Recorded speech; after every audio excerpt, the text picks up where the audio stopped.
Welcome to the CISO Daily Update. Threat actors exploited Bitbucket artifacts to expose AWS secrets in Plaintext. Security researchers uncovered instances where Bitbucket artifacts were exposing sensitive information in plaintext format like AWS secret keys.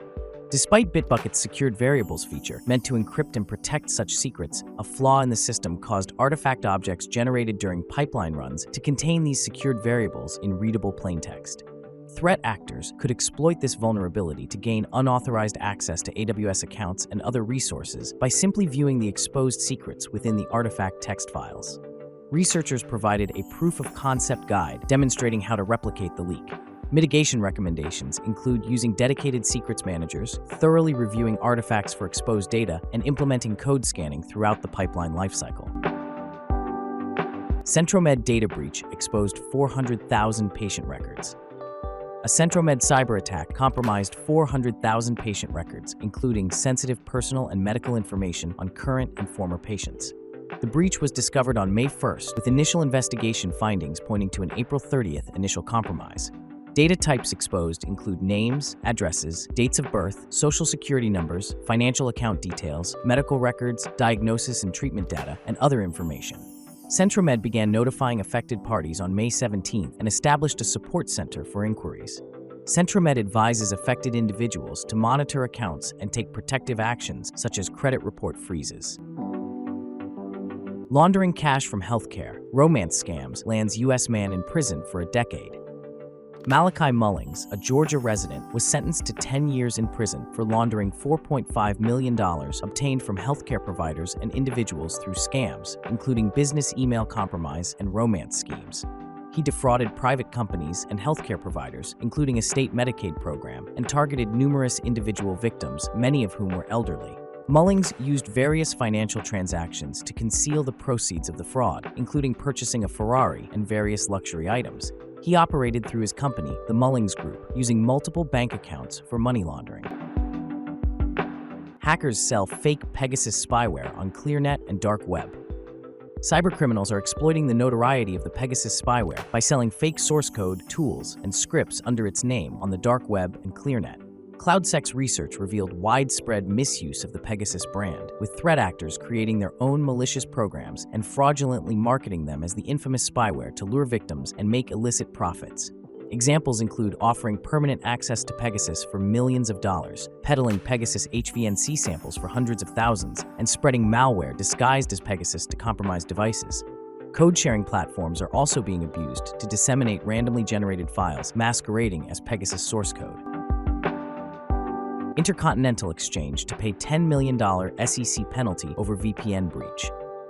The Intercontinental Exchange, which owns the New York Stock Exchange and other global financial exchanges, agreed to pay a $10 million penalty to settle charges brought on by the Security and Exchange Commission. The allegations result from ICE's failure to ensure that its subsidiaries were promptly notified of an April 2021 virtual private network breach as required by Regulation Systems Compliance and Integrity Regulations. The intrusion, which is suspected of being carried out by nation-state actors, involved the installation of a web shell on compromised VPN equipment. While ICE's security team contained the incident, the company's legal and compliance officials were not notified for several days, violating Reg SCI disclosure obligations. ICE and its subsidiaries consented to the SEC's order, agreeing to cease violations and pay the $10 million penalty without admitting or denying the findings. Critical Veeam Backup Enterprise Manager flaw allows authentication bypass. Veeam Backup Enterprise Manager users are urged to update to the latest version to address a critical flaw, CVE 2024-29849, allowing authentication bypass, along with 3 other vulnerabilities, CVE 2024-29850, 51, and 52. These flaws, fixed in version 12.1.2.172, could lead to account takeover, NTLM hash theft, and unauthorized access to backup session logs. Additionally, recent patches resolve issues in Veeam Agent for Windows and Veeam Service Provider Console, including a critical remote code execution bug, CVE 2024-29212. With past exploits targeting Veeam software, prompt patching is essential to prevent potential threats like ransomware. Rockwell advises disconnecting internet-facing ICS devices amid cyber threats. Amid rising geopolitical tensions and cyber threats, Rockwell Automation advises its customers to disconnect internet-facing industrial control systems not intended for public internet access. This proactive measure aims to reduce attack surfaces and protect against unauthorized access. Rockwell emphasizes the importance of securing systems with necessary patches and mitigations for vulnerabilities such as CVE 2021-22681 and CVE 2024-21917. Additionally, CISA provided guidance on the risks posed by publicly exposed programmable logic controllers and the potential for Stuxnet-style attacks via web-based interfaces, stressing the need for robust security practices to protect critical infrastructure. UserPro plugin vulnerability allows account takeover. A critical security vulnerability has been discovered in the UserPro plugin, a popular WordPress tool by Deluxe Themes used on over 20,000 sites. The Flaw CVE 2024-35700 is found in the plugin's password reset mechanism, allowing unauthenticated users to change others' passwords due to improper handling of a secret key. This vulnerability permits attackers to initiate a password reset and manipulate the secret key before the legitimate user completes the process. PatchStack, which identified the issue, urges all UserPro users to update to version 5.1.9 immediately, as earlier versions up to 5.1.8 are affected. Critical Netflix Genie bug opens big data orchestration to RCE. A critical vulnerability in Netflix's open-source Genie job orchestration engine, CVE 2024-4701, has been discovered, which enables remote attackers to execute arbitrary code on affected systems.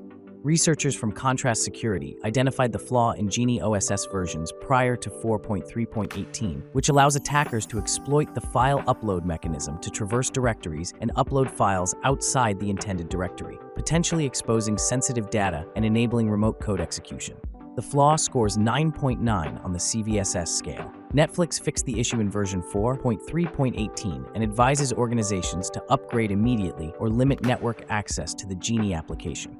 This vulnerability is concerning due to its ease of exploitation and the critical nature of the data managed by Genie in big data environments. Critical vulnerability in Honeywell Virtual Controller allows remote code execution. Clarity revealed critical vulnerabilities in Honeywell's Control Edge Virtual UOC industrial automation controller, including an undocumented function allowing file writing, CVE 2023-5389, and a path traversal flaw, CVE 2023-5390. These flaws could enable unauthenticated remote code execution, potentially granting attackers full control over the controller. Honeywell released patches, and CISA issued an advisory covering 16 vulnerabilities in various Honeywell products. Ivanti patches critical code execution vulnerabilities in Endpoint Manager. Ivanti addressed critical vulnerabilities in its Endpoint Manager, including SQL injection flaws, CVE 2024-29-822-27, with a CVSS score of 9.6, impacting EPM 2022 SU5 and prior versions. The company released hotfixes for EPM 2022 SU5 and provided guidance for updates.